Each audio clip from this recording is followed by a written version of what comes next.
కరుణా సంపన్నుడా, ధీరుడా, సుకుమారుడా, నీ ప్రభావ మహిమలనే నిరంతరం నేను ప్రకటించెదా.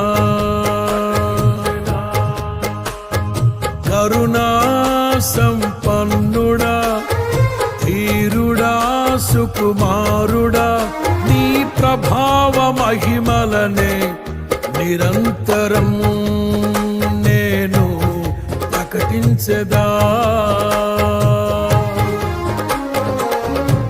నా పైన ప్రేమ చూపించి నా కొరకు